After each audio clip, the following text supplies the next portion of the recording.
Hello, everyone, and welcome to episode 174 of Kouryer podcast. Our today's guest is Mr. Lorenzo Lanfranconi. He's a freelance 2D environment concept artist and background painter from Como, Italy. Now, of course, as usual, whenever I jump into the questions, let me just quickly give a shout out to a certain subject in the captions. In the for contact section in the captions, you can check his Instagram ID. So if you want to go check more of his stuff out, you can do so. And there's also a link to his art station, his Twitter, and also his photography page as well. If you're interested in that sort of stuff, you can go as well. And there's a YouTube channel link at the end, so don't miss that out as well. Yeah, basically, if you're seeing any artworks that you're seeing above us right here on YouTube version, you probably can see it in the reels.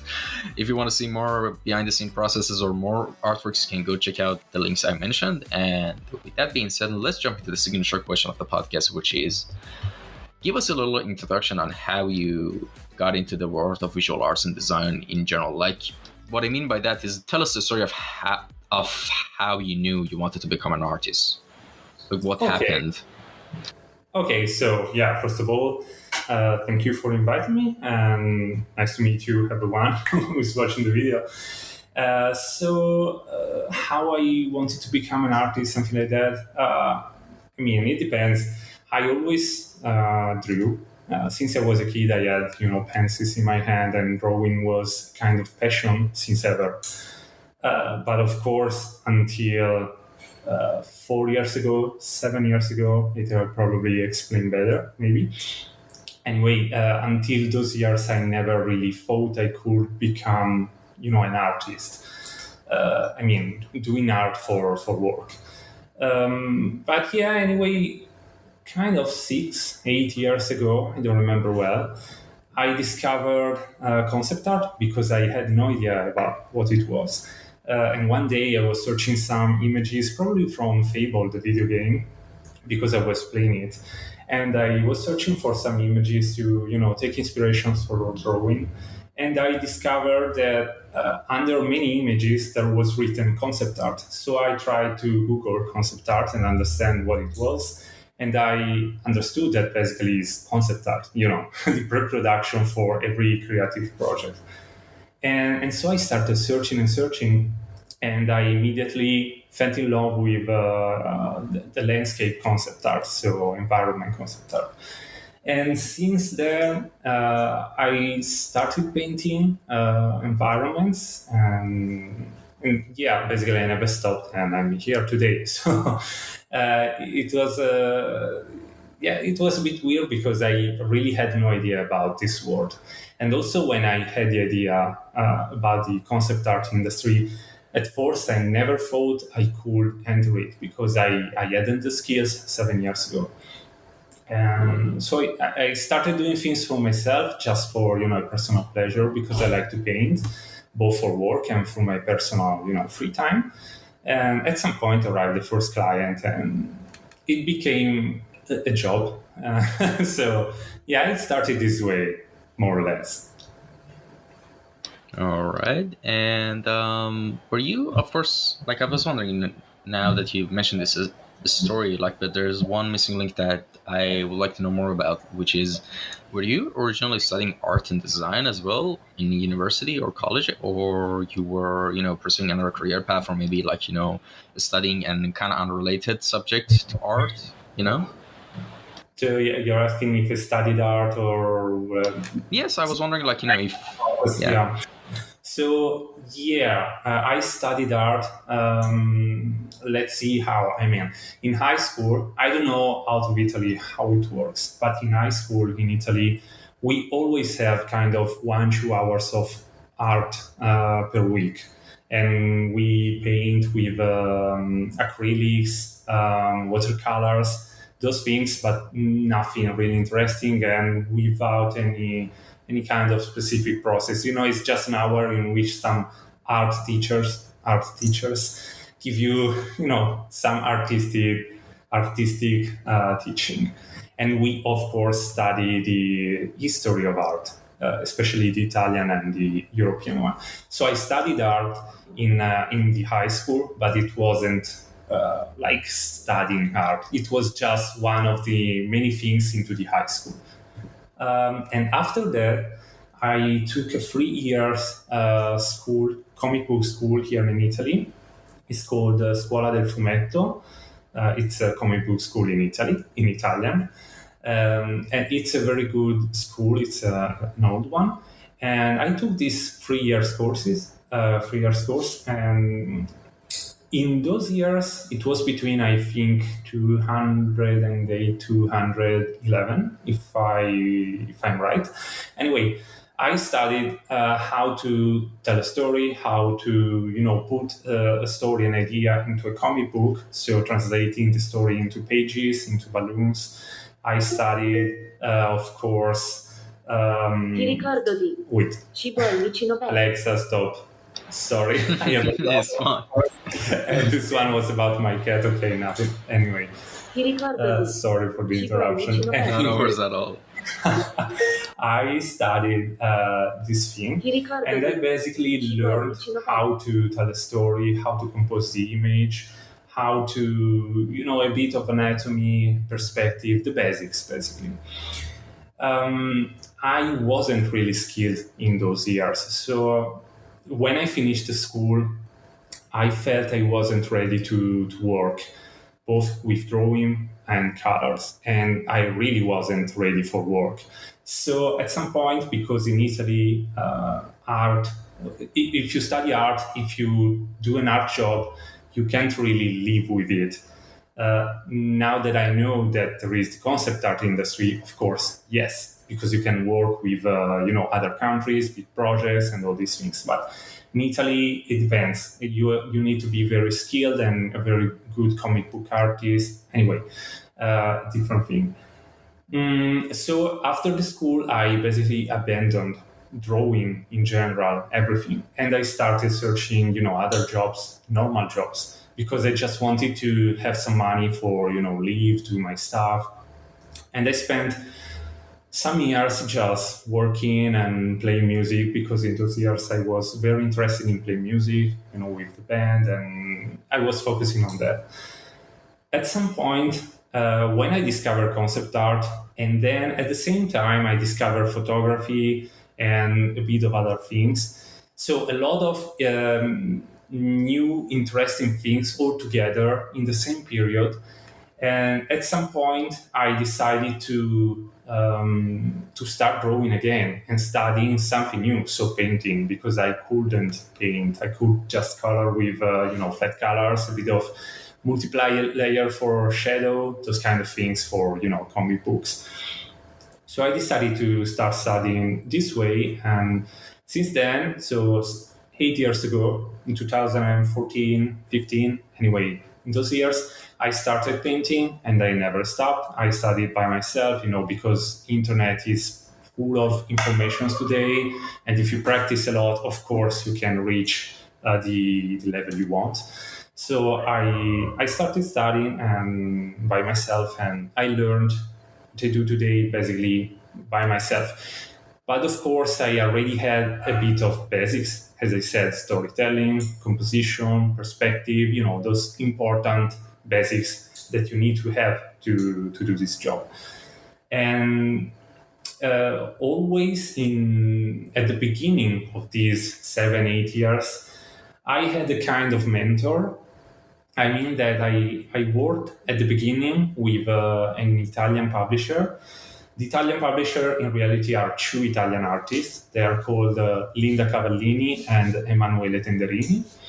And they are the artists with who I did the Kaya, the comic book we published in this month. Anyway, these two artists decided to create this publisher in Italy to let young people express themselves with their art, with their comic books. And I started working with them at the beginning, and I learned a lot of stuff. Also because I had in mind to paint a personal art book, but I was always like, okay, I'm not ready. I do it next year, and year after year, I was doing this. But at some point, Emanuele told me, okay, stop saying I do it in the future. Just do it and set a deadline and tell people you will publish it with us. So you have a deadline, you have to do it.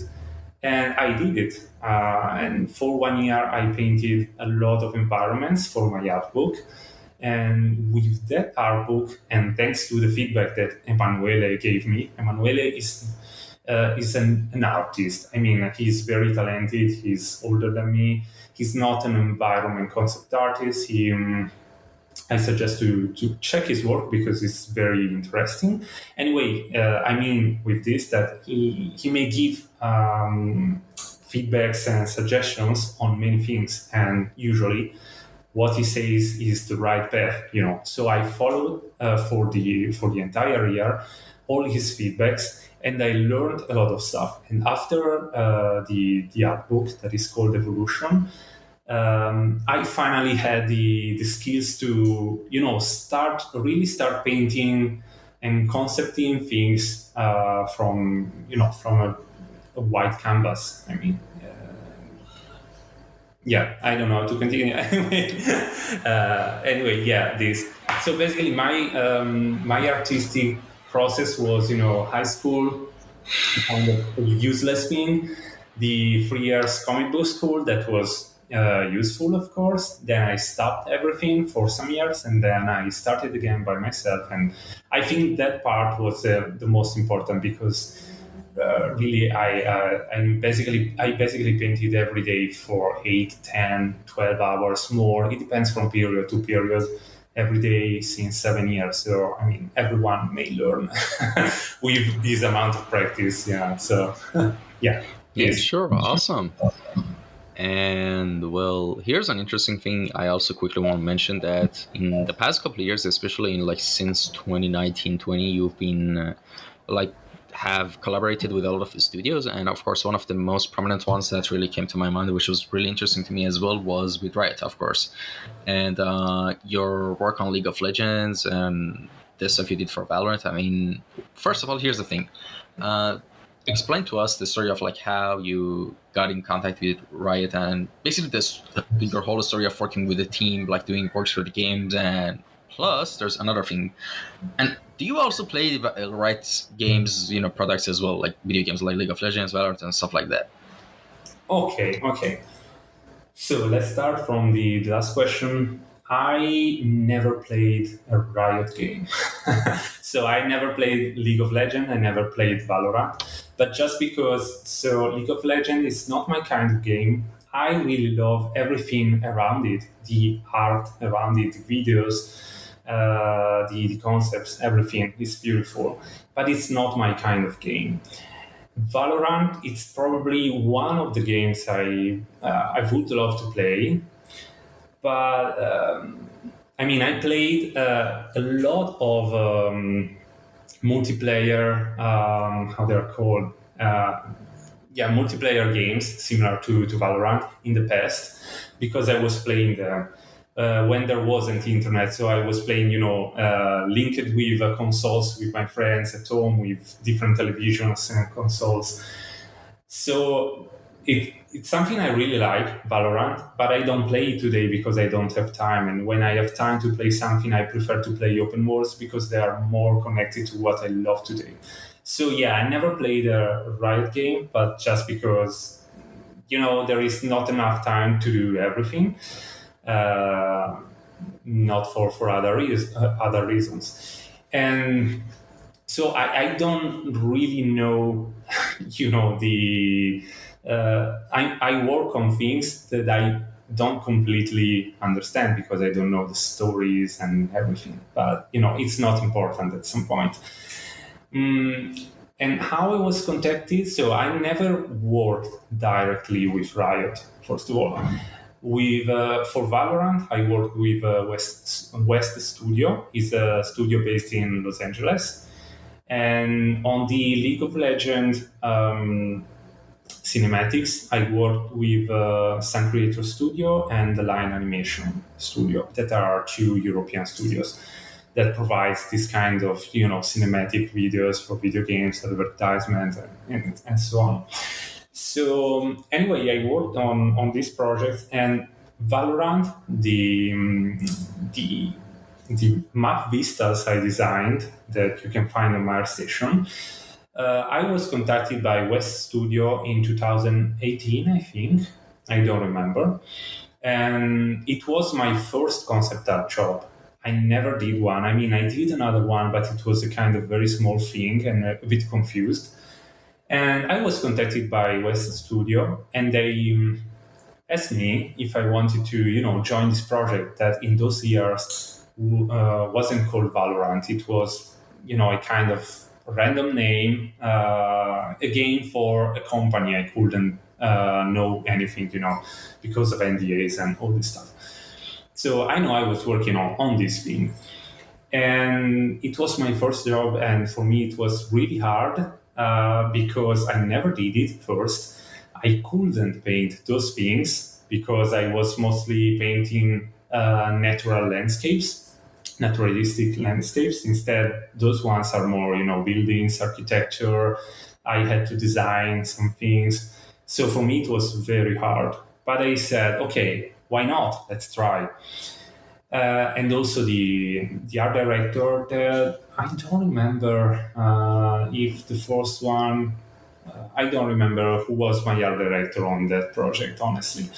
But anyway, the art director told me, okay, no, I think you are ready, so you can do this job.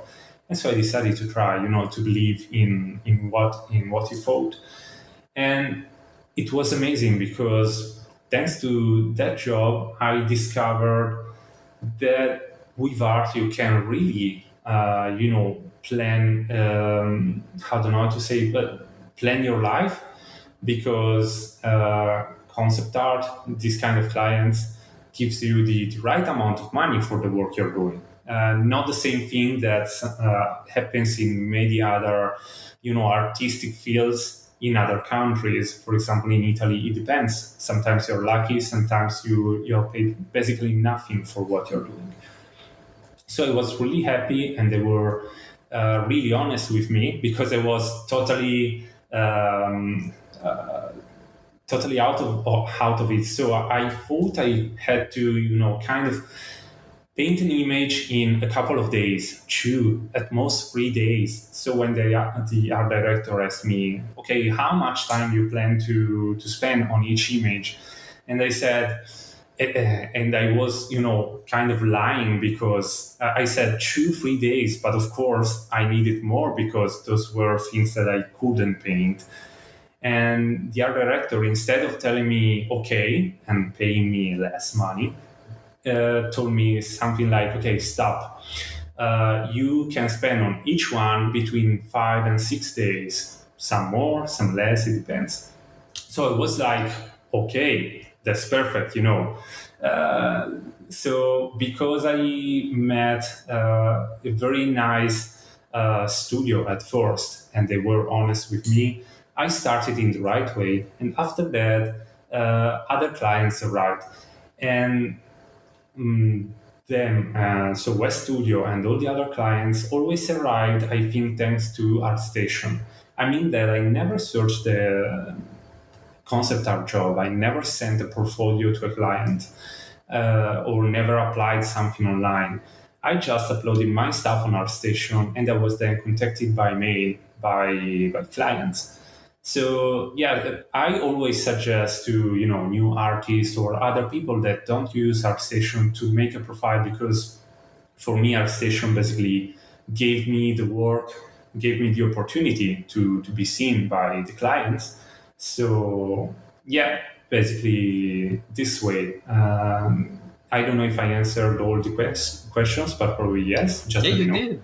So Okay. basically what you're saying is to don't necessarily use ArtStation as just a portfolio page, just use it as a social media as well. That's basically what you're saying, because there's a lot of talk between, how to, get advantage of like Instagram or TikTok algorithm and stuff like that, but no one says how to leverage the algorithm of ArtStation, or, like, is that what you're saying?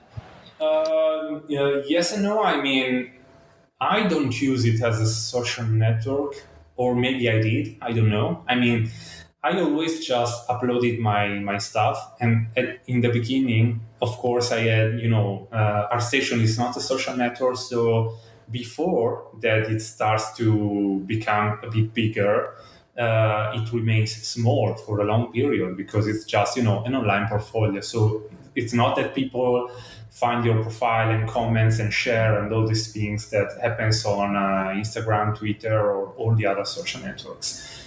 So I just uploaded my stuff, and the only social network use I did on ArtStation was every morning, and I still do it.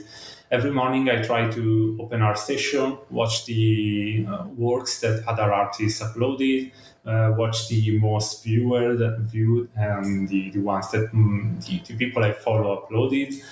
And I leave some likes, I put some comments if I like something. It's just like it's a community. So if you take part in it, of course, other people will probably do the same with you, something like that. But I don't use it. I don't plan to use it this way because I want to have more followers or stuff like that. It's just because ArtStation is a very nice place for me where you can upload your art. There is nothing more. It's your portfolio, but you can comment, like. It's very nice for me. So yeah, I haven't used it, I think, as a social network, but just as a portfolio. But of course, remembering that you can interact with other people in a social network way, because of course it's not just a portfolio. You can comment, you can send messages. So yeah. All right. It's really interesting that we talk about this subject because there's like not many people really do care about ArtStation in that regard. And because the thing is even right now, if you, for example, make an ArtStation account, all right, and you upload some of your stuff, and you want to delete some of your stuff later because you were trying to just make your portfolio, improve it, and maybe add some stuff, remove some stuff. Adding stuff is no problem. But if you're not a premium subscriber to ArtStation Plus or something, you can't remove stuff, you can't hide the stuff. So you're basically kind of stuck. And that's why people usually say only upload your best works that you actually want to, apply to that certain studio you're applying. That's why, most people don't upload that much, as much as Instagram or other stuff. And that's one thing. And the other thing is, of course, I went through some more of your works as well, that there's two titles that caught my eye from your personal, I think it's your personal IPs. One of them is Quetzalcoatl, if I didn't mispronounce it. Me too. And the other one is Kaya. So could you explain to us the story behind these two works? Okay, yeah. So continuing a bit with ArtStation, so I didn't know, honestly, that you can't delete stuff from your portfolio if you don't have the plus or stuff. But at first I hadn't the plus, but at some point I did it, and I have no idea if it works or not, but I have it. So probably when a client searches some keywords or names or whatever, your art is pushed more than other ones, I think. Anyway, I didn't know about this thing because I have the plus profile, of course. But it's not important to have followers or likes on ArtStation because there are a lot of big artists or also small artists that have few likes that work on beautiful projects. So I think it's all about the images you upload, about showing the skills, your skills, basically. Instead, coming to Kaya, and honestly, I have no idea how to pronounce the other one. Is Quetzalcoatl? I have no idea. I think it's... Yeah, I'm sorry. I think it has Mayan roots, if I'm not mistaken, the name. I think I heard something similar.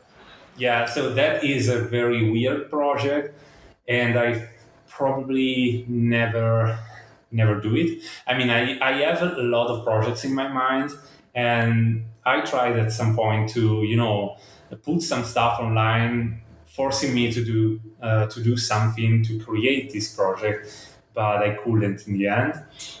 That will be, if at some point in the future will become something, but in my idea it will be a kind of art book with a story. So kind of a, how can be called anyway, an art book with a story. with this alien, the one I designed. I don't know if I keep the design or not, but that is the design I have now.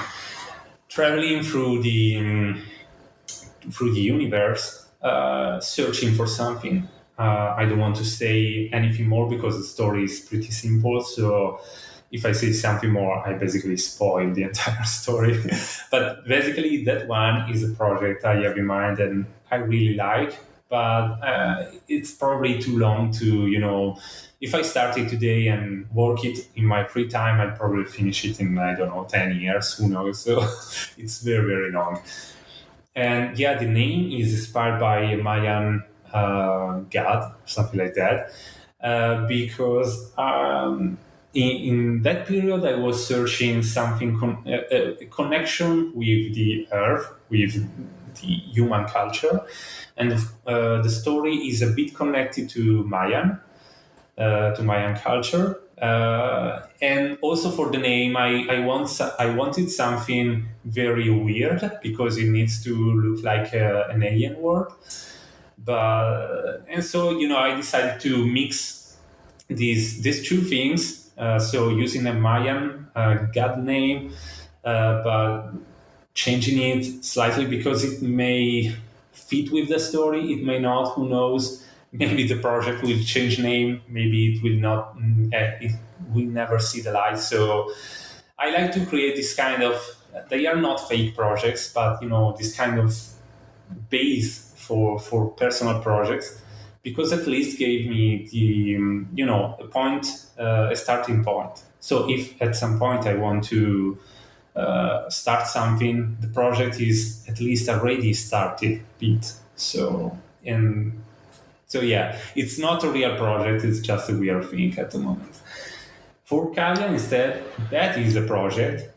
We published it. It's a standalone comic book, so it's a 96 pages comic book. You can enjoy the story just, buying a book without waiting for a sequel or whatever. And I did it with two other Italian artists, the one I mentioned before, Emanuele and Linda. And the story was the idea of the IP is from Linda. And then the story was written always by Linda, but translated into a script by another Italian writer that is called Paola Barbato.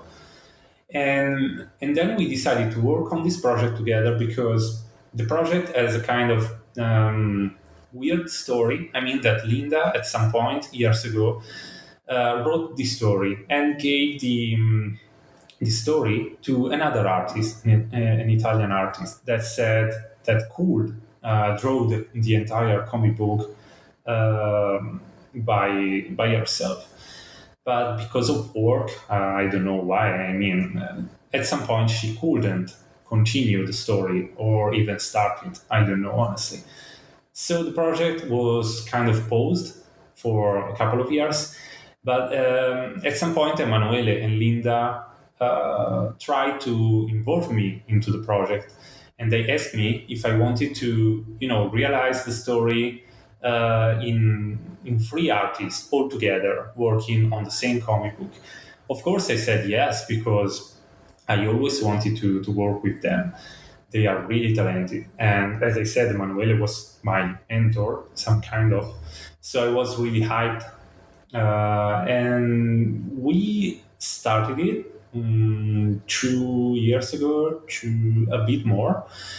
And with no hurry, with no pressure, we started doing some pages to test ourselves, also to test how to work all together, because Linda drew the characters, but me and Emanuele working together on the backgrounds. So some backgrounds are made by me and Emanuele together. So we switched the file day after day, adding things. It was pretty fun to work that way. Instead, in other frames, we just painted our own backgrounds. So we started doing some tests. In reality, they weren't tests; they were already pages because we kept all the work we did since the beginning. And since 2 years, we worked on this thing in our free time during weekends. It was pretty hard because after work, after 8 hours of work on big projects, not stressing ones, but of course when you work and your brain is focused on something, solving problems for concept art or just painting, you arrive at the end of the day that you need some rest. But I had to continue working and being creative.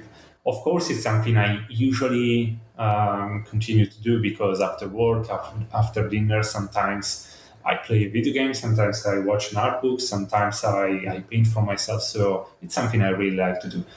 But yeah, we did it, and we launched the project with a crowdfunding campaign in October. We reached the goal the first day, and the bakers basically pumped the projects a lot. We could reach a lot of stretch goals to create a better book with better quality, bigger, and we sent it last month to all the bakers, and now the book is available online. So yeah, it's a standalone story, very nice one in my opinion. And we try to have fun with this project. It wasn't about making money or making something that people may like or whatever. It was just what we want to do. Let's do it with all the time we need, without pressure. Let's create our project and nothing more. And yeah, now it's available, and we will promote it here and there in some comic book conventions in Italy or Europe, maybe. Who knows? Let's see. All right, awesome. And well, now we've spoken a lot about your personal projects and also the projects you've been working on with different studios. And I want to ask you a really important question, which is how does your design process usually go anytime you want to start working on a new project or a piece? Like basically, what does the structure of your pipeline look like from a step by steps? Basically, what steps do you take? So basically, the steps I follow to start an image. Yes, to finish piece. Yeah. Okay, so a single image, not an entire project, basically. Yep. Yep. Yep. Okay. So I think pretty the one that all the people use. It's nothing really different, I think. So it depends, of course, from job to job, and if it's a job or a personal image. Let's say that is for a client. So I usually receive a brief. Sometimes it's very clear, so I just have to, paint an image that is that already exists, at least in a text. So sometimes I don't have to design anything. I just have to compose a nice image, choose the colors, the best ones for the atmosphere, and just paint the image. That is the easy job, let's say. And usually in that case, I just start with a sketch, then putting some colors, and then painting. When instead the job is more like pure concept art, so there is an idea and you have to design something based on that idea, but the design doesn't exist. So you have to come up with ideas and give different options and show the design maybe from different points of view, all these things. In that case, I usually start with some hours or maybe a day. It depends from the complexity of the job.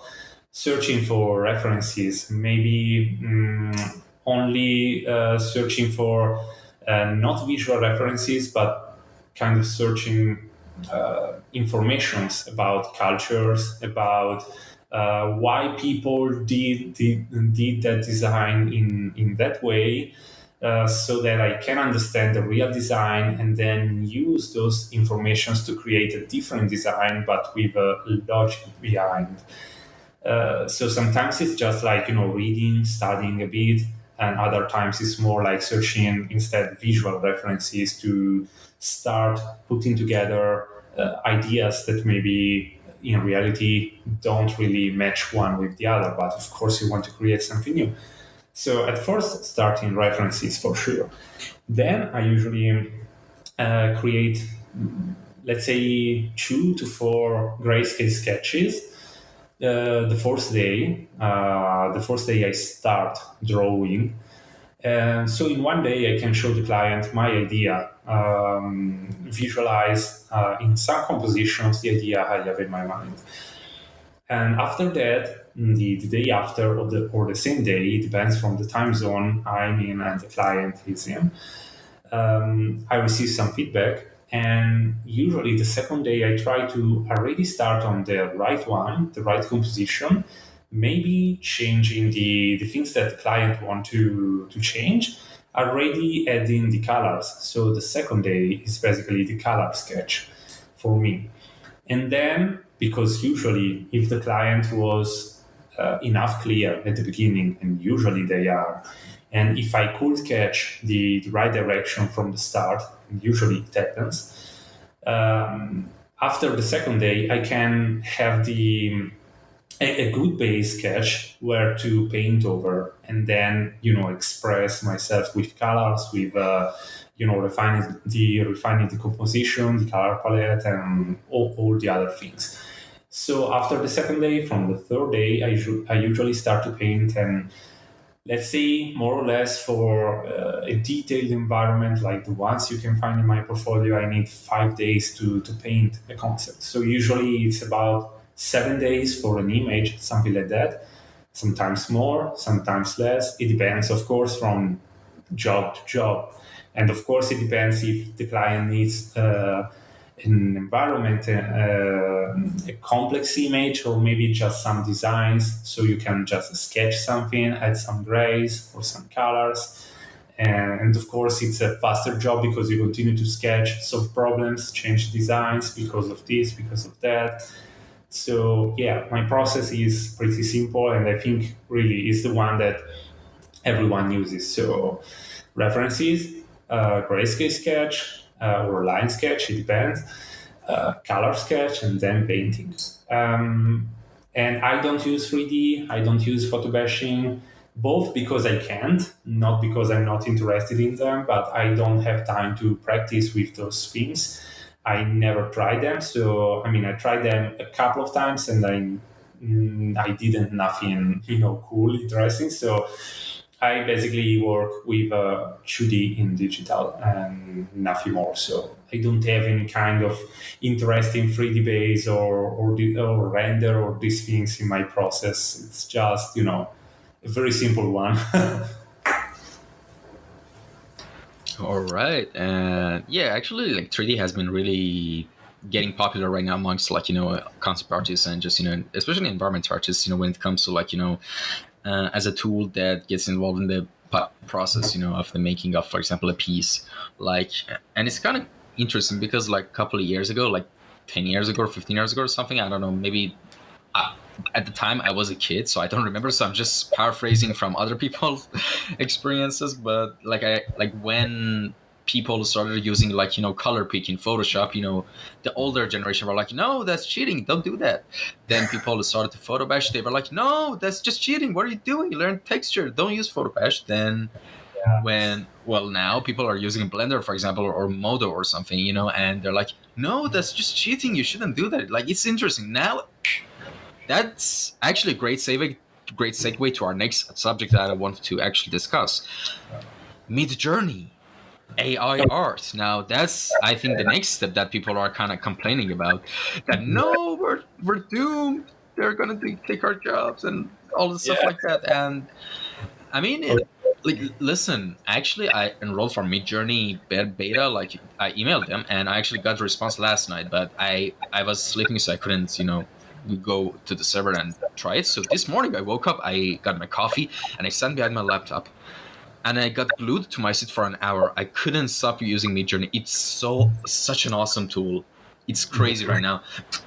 If it's by the time I'm gonna upload this episode, I hope the beta is still free so people can try it, because it's going to get premium and just it's not going to be free for long. So I suggest everyone, if like right now it's 29th of June, so it's probably this episode is going to be uploaded like mid to late July. If you're Okay. watching then and Mid Journey is still free, go enroll in it. Go try it. It's so amazing, and some of the results I've gotten just truly shocked me. Like I actually got some huge inspirations to start working on like my new projects, like new design, personal pieces, or stuff like that. And so now I want to hear about all your thoughts and opinions on this. Okay. So yeah, first of all, photo bashing, 3D, color picking, or whatever digital trick you may imagine. For me, everything is okay. I mean, especially for concept art. Concept art, it's not like illustration; it's a different thing. But also for illustration and other final products, for me all these tools are completely okay, because if you do photo bash, I tried photo bashing with a tutorial. I did nothing good the first time. Of course, I have to practice, and it's a technique like another one. So it's not an easy thing. You have to master it to create something beautiful. No, especially in these days. These days, photo bashing became the artist that photo bash basically can create everything, and the images are super clean, beautiful.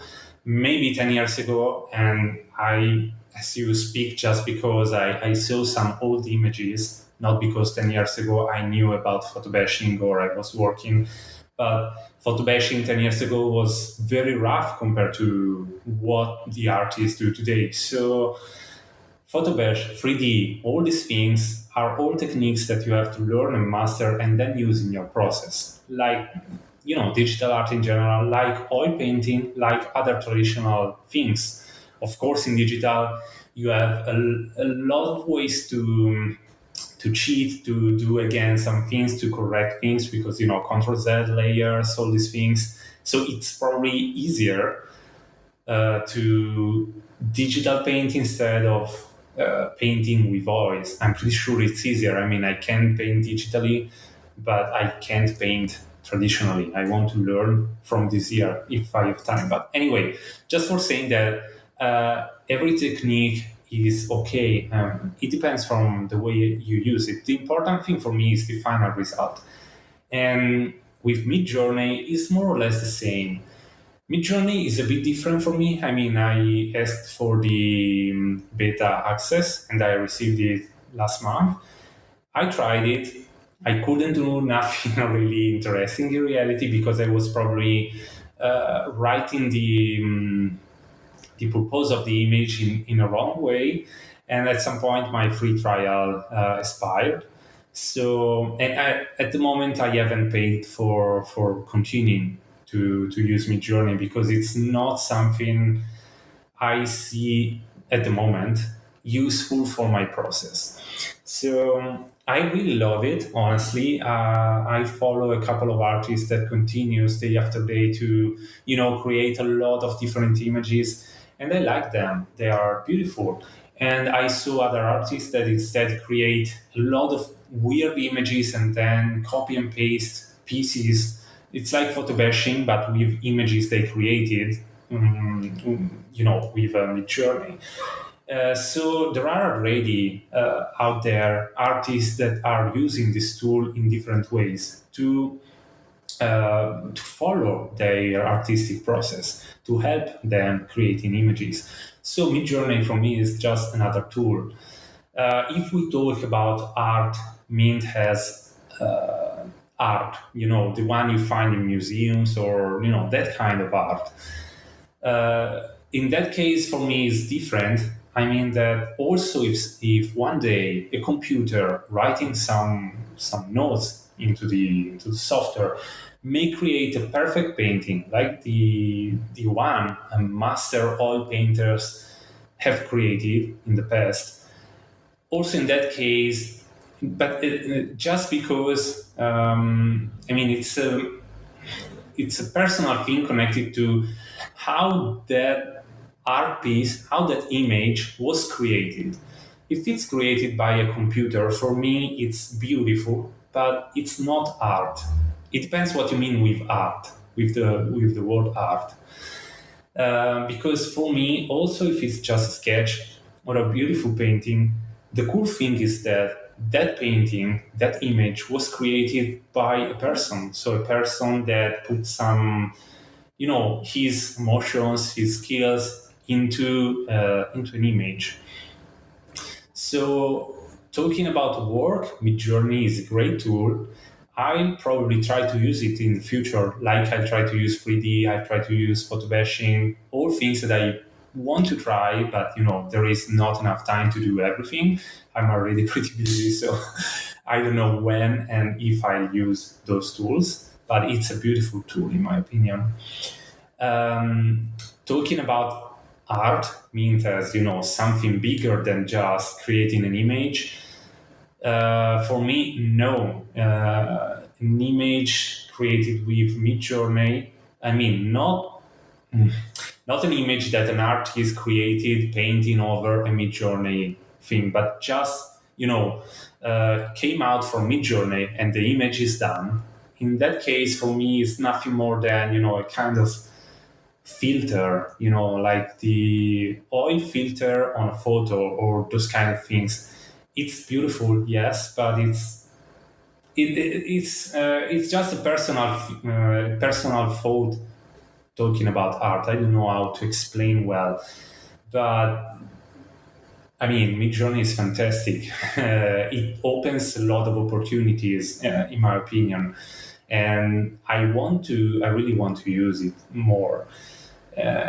So yeah, this is my true sense of Midjourney. Honestly, I don't care about Midjourney now, and I don't think it will steal jobs to artists. I mean that maybe if you are a studio that don't have a lot of money, probably you will use it. But how can a studio without a skilled artist use Midjourney? For sure, Midjourney in the hands of a skilled artist works better than Midjourney in the hands of, I don't know, my mother. My mother doesn't paint, can't compose an image. So she can write something, but I can write something better because I use a different logic. And another thing is that, and I already talked about, Midjourney and this thing with other artists and a couple of clients. And all agree that Midjourney is just a new tool, and it will not really steal job to artists because I don't know. Another thing that I see, and sorry if I'm talking a lot, but it's a very complex thing.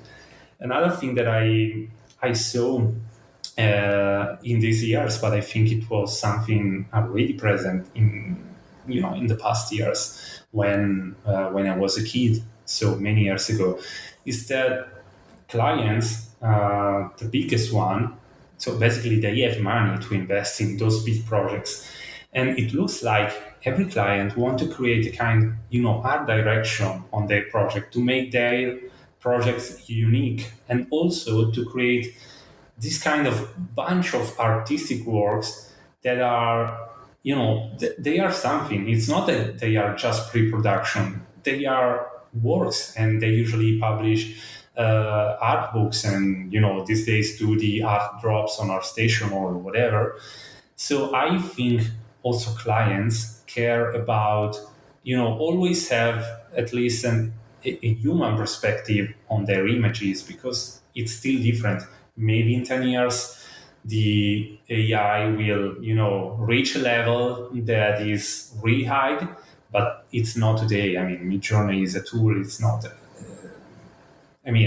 As to Midjourney to design a chair, of course it gives ideas, but if you then use those ideas or you design the chair by yourself, you can change, tweak small details, control the shapes, control everything.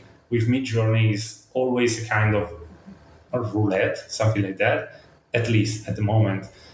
Anyway, I haven't tried it enough to to talk too much about Midjourney. I continue to do my job without caring too much about it, but from my perspective, it's beautiful. Yeah, definitely. And you said actually a really interesting point because, yes, um, even if, let's say, Midjourney gets better and the prompts get more accurate and everything just gets like ridiculously and scarily better. But here's the thing: as long as you don't understand, like, the basic stuff, like, painting, digital painting, composition. If you don't know actually the fundamentals and basics, you can't really utilize the tools of AI or Photobash or Color Pick or anything. So, I think it's just like, I guess they're good buzzwords for discussions on Twitter and social medias, but at the end of the day, it's just a tool, as you said. Yeah. And it genuinely, like, and you can't tap into the potential of it unless it's in the hands of someone who knows how to use them. Yes, but also another thing is that it may become very, a perfect tool that, as we said, recreate the same kind of style of another artist, or at least use the Mid-Journey style, but on perfect images. So perfect anatomy, perfect lights, perfect designs. But also in that case, if I write something and you write the same thing, the images that comes out probably are similar. So I think always connected to the human being is that everyone, because of the way of work, of the manuality, I don't know, the your hands, that you need the hands to paint, because of your brain, because of your history, because of your, because of you, every artist is slightly different one from the other. Instead, Midjourney is a unique thing. So that is the Midjourney side. And let's imagine that in the future, Midjourney may simply recreate endless styles, all different. So I write something and with, I don't know why, because it doesn't exist, but basically Midjourney creates a beautiful image with a unique style, and then you create another image and Midjourney creates another image with another unique style. That will be the day in which the AI, the computers, will become, humans in a way, because of course the computer may become, I don't know, thousands, endless people, endless styles. I don't know how to say it, but Midjourney is one thing, so the style is always the same. So at the moment, if not, the clients want just no art direction, just Midjourney style, who cares? I mean, you will not lose your job because of Midjourney. Because I saw, some artists saying, "Oh no, it's the end for everyone." But I don't think, at least not today. I hope, maybe this is my 2 cents again. Maybe it will happen. I don't know, but I don't think. I just realized something for a second. Like, I can actually blend it with the background wall in my room, because does my skin color actually match my background, or am I tripping right now? Yes, you're becoming. What? Yeah, actually, I think it's because I've stayed in like my house for so long that I haven't my skin hasn't gotten any sunlight. And yeah, so take care of yourself, people. Go outside more. I should do too.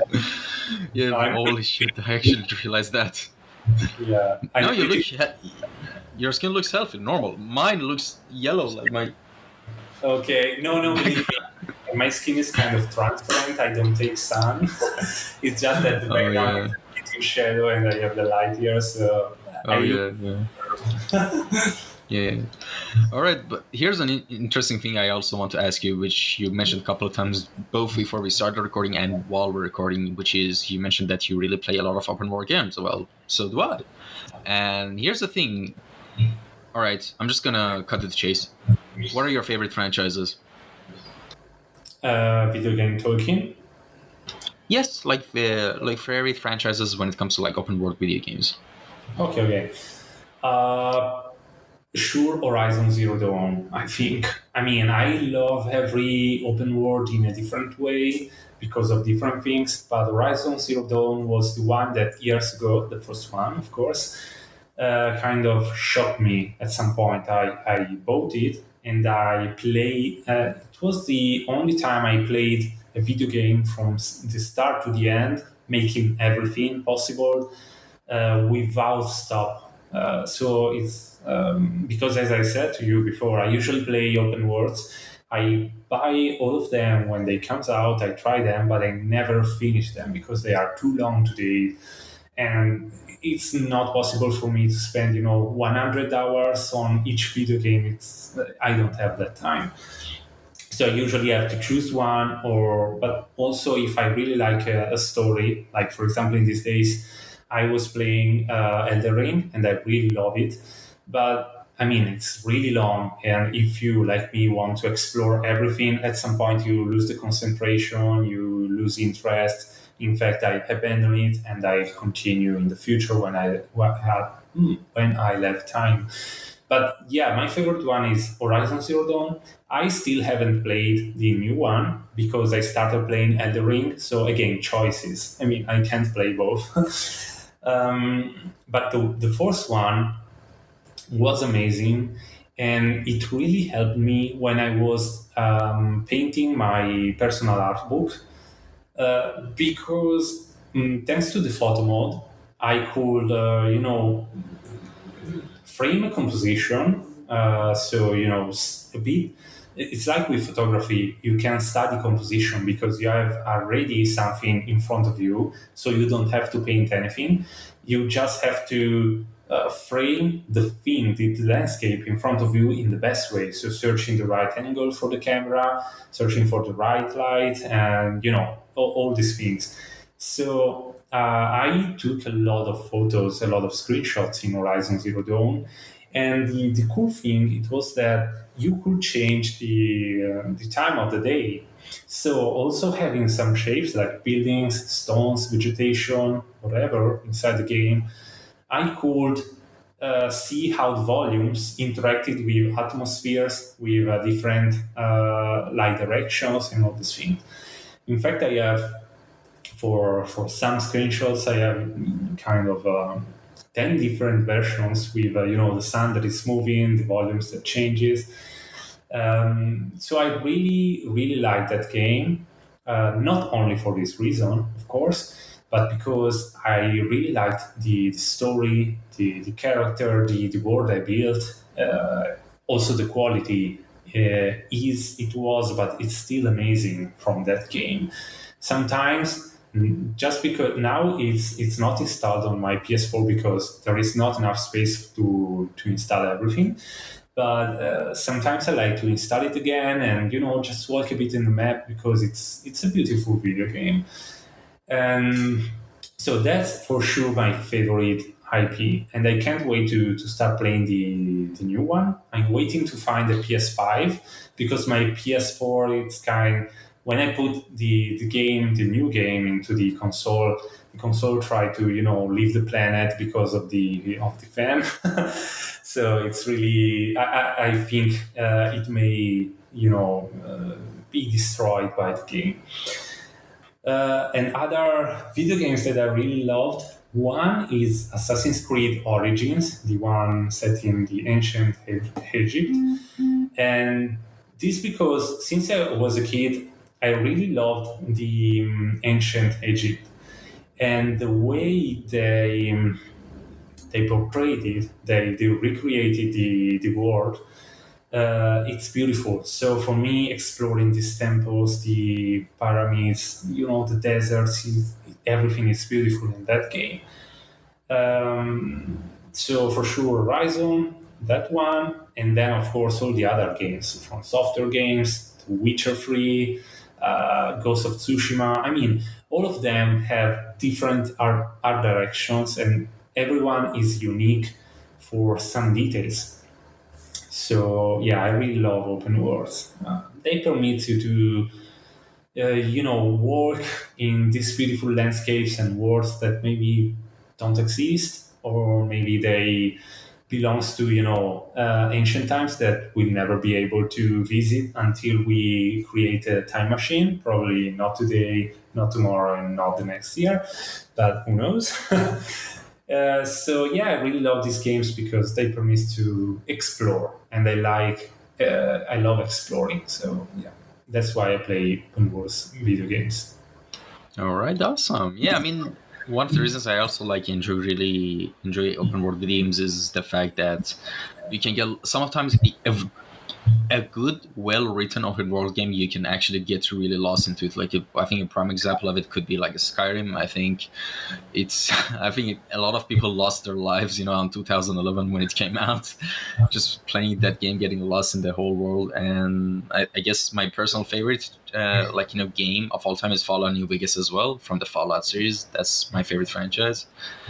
And yeah, I mean, but the main attractive thing for me is their writing, because like the subtle hints of a storytelling, not just in like logs or terminals you find in the game, that tells the story of what happened, but just in general, Yeah. like the more details and nuances you kind of like pay attention to, and the game developers actually put into the game to enhance the immersiveness of it, the more you kind of like get absorbed to it more. And it's, you can't have that in multiplayer games, I believe. And it's kind of sad that this generation is like, the whole landscape of games is going to hyper casual mobile games, or I don't know, just battle arena, battle royale games. And like, just imagine 15 years ago, like how many single player games in opposed to multiplayer games were there. I mean, of course, it's a huge subject and there were so many factors. I mean, internet is much good better now. And but yeah, basically where I'm going. Basically, the as generations go on, the attention span is getting lower and shorter. And in order to actually enjoy good books or stories or RPG games, you need actual like long attention spans, like, to enjoy them. And Yeah. that's the trend for now. Do you have Yes. any thoughts on that? No, not really. About, for example, multiplayer video games, I simply don't play them because for me, playing a video game is a relaxing moment at the end of the day if I have time to relax. Usually I have it, so I can play if I want. So when I play a video game, I just want to be, seated on my couch in front of my television, alone with my open world, not fighting with other people. Also, if it's a nice game, but interacting with other people. I mean, I'm tired. Leave me alone. Leave me. Let me play my video game alone and nothing more. In reality, in these days, since some months, sometimes I play the multiplayer in Halo Infinite because Halo was a video game that I played when the first one came out, and I really loved it. I played it with a lot of friends. We usually with Halo 2, if I remember well, we we were meeting every Saturday from 10 p.m. to 2 a.m. playing to a friend's house. And of course, in those years, to play with four consoles altogether, you had to have four consoles and four televisions. So, and in those years, there weren't the flat televisions. There were the box televisions. I don't know how to call them in English, but the big and heavy ones. So every Saturday was like, okay, mom, I need the television. And they took the television, I put it in the car, and I went to my friends. We plugged four televisions with four consoles, and we were 12. Because no, 12, 16, playing linked in the same room, a very crowded room. It was amazing. So for me, multiplayer is that kind of experience, very different from today's video games, of course, because we can play, online. So that's why I don't play online, if not with Halo Infinite sometimes. Um, and yeah, another story, and it's not a multiplayer, but it came to my mind. Probably my favorite IP was Fable, the first chapter, not the other ones, the first one, because it was really the first game I played that permits me to, take my choices. It was pretty simple in reality. You were good or bad, but it was really nice. And when I played it for the first time, I felt in love. But yeah, it's one of those games I remember as my. It wasn't my childhood; it was kind of teenage years.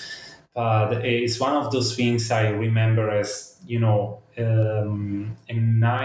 nice period of my life. Fable is sure part of it. All right, and well, let's jump into an interesting question now, which is, who are Mhm. some of your favorite artists and designers that have inspired you the most? Oh God, too many. I mean, for Yeah. sure. In the beginning, Emanuele Tenderini was one, because and he's one of my favorite artists because Emanuele, if you then check his work, he works in his own way. He doesn't paint. Uh, he paints in a personal way, in a strange way, and these I mean, he can do everything in the best way, in the possible best way. I really love his art. So he's sure one of my biggest inspirations. And then, of course, too many. And with too many, I mean too many because on Instagram, on our station, I follow a lot of artists and they are all amazing. Every day, if you scroll the Instagram home, it's filled with amazing artworks. And every day there are, hundreds of new amazing artworks. And how can I choose if I prefer one or the other? One day I prefer one because I'm more into that style. Another day I prefer another one.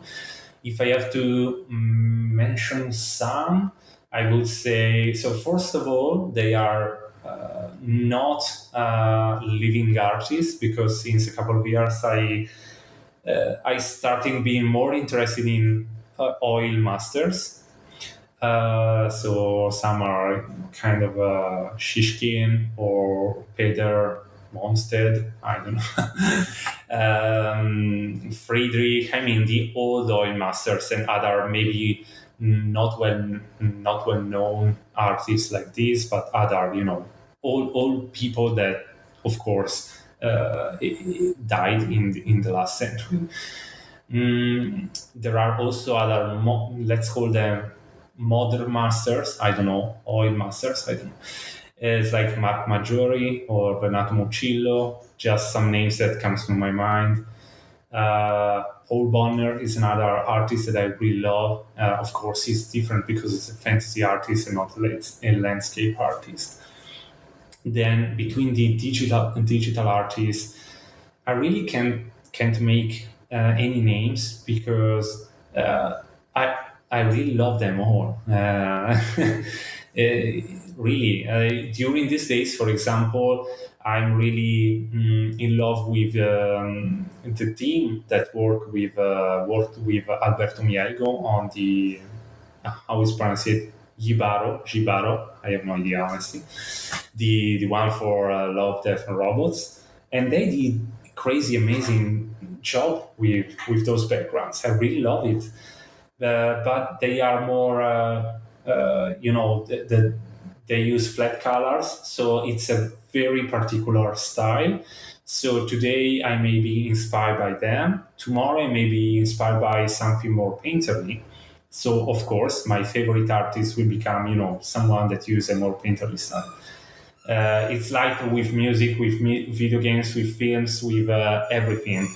I really like many different things. I don't have a kind of specific taste, and I usually change my taste with time. Sometimes month after month, sometimes year after year. So everything evolves. So I don't really have a favorite one. If I would say, my favorite one, it doesn't exist probably. Yeah, I know. I totally mean what you mean. And yeah, I think I'm not sure if it's from my side, but I think from your side, your Wi-Fi is getting a little bit of lag, right? Because I have a lot of frame rate drops from your side. Okay, Yeah, no, just want to let you know. okay, I hear you pretty That should well. be all right. Now it's fun. Now it's fun. Yeah, sometimes. Yeah, I think is by the way is Wi-Fi good in Italy? Wi-Fi, yes, yeah. I mean, it depends from area to Oh, area, but mine it's good because I think I have 300 gigabytes upload. So I mean, they are hmm. enough for streaming well. But I don't know. Maybe All sometimes right. there are some drops because of some technical problems. I hope it's not this the case. Yeah. Honestly. No. Everything is fine. I mean, it's just I noticed it for a while. Now it's happening again. Yeah, I think it should be fine. Let's just continue. Okay. So what are you working? Yeah, no worries at all. What are you working on right now that you can tell us about? I mean, of course, there's always NDAs involved, but if that's not the case, or if it's involved, could you at least tell us like what type of project you're working on right now? So right now I'm working, I can only say with who I'm working with. I'm working with IO Interactive, that are a software house from Europe. I'm working with them, and before I worked with Skydance Animation, before with Eidos Montreal, and before with other clients. But these were my last three main clients. Of course, I take sometimes shorter tasks.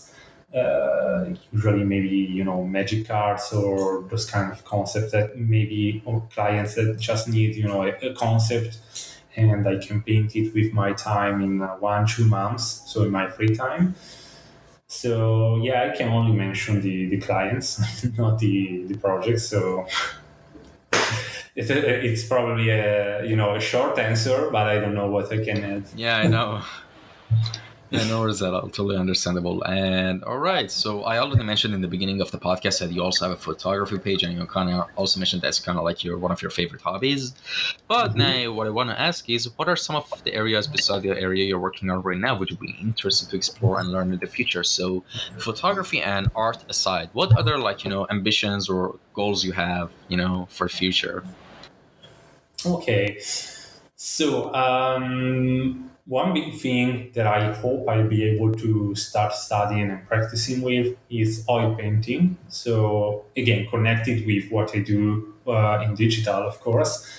But I feel the need to start painting traditionally, because with digital art, of course, I can make some fine art prints with some friends, very talented ones. So I can, have the perfect colors, saturated RGB colors on paper, beautiful stuff. But of course, it's still a print. I feel the need of being able from here to the next years of my life to create something that is unique in only one piece, and it can't be reproductive. Anyway, a unique piece. And also because I really like oil painters, so I'm curious to try that technique. And of course, I badly fail at first, but like everything, I practice until I get better. So that's sure one thing I want to try. I'm just waiting because anytime I say, okay, I want to do this thing, but there is always something that take all your time, all your free time. During the last months and also this month was, moving, because we bought an apartment, this one. Finally, I have my own studio. Before I was working in my bedroom.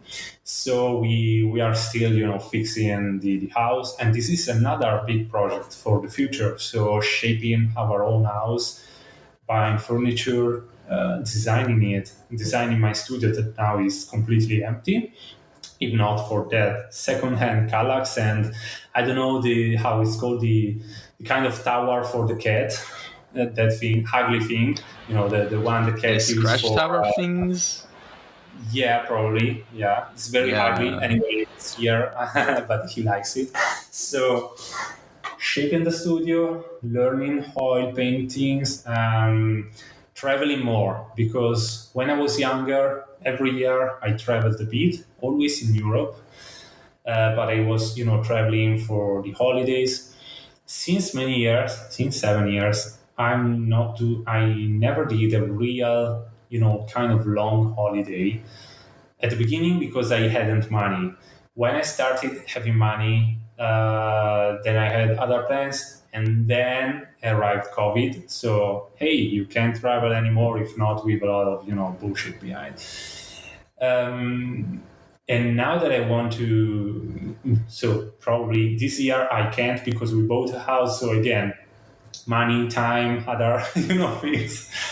Next year, I really want to travel somewhere, make a beautiful holiday. One of those things you may remember has a good experience. And for sure, in this year and in the next one, I try to also a thing that I never did, take part in some international conventions like Lightbox or THU, these ones that I plan to go the past years, but again, because of COVID, it was pretty complex.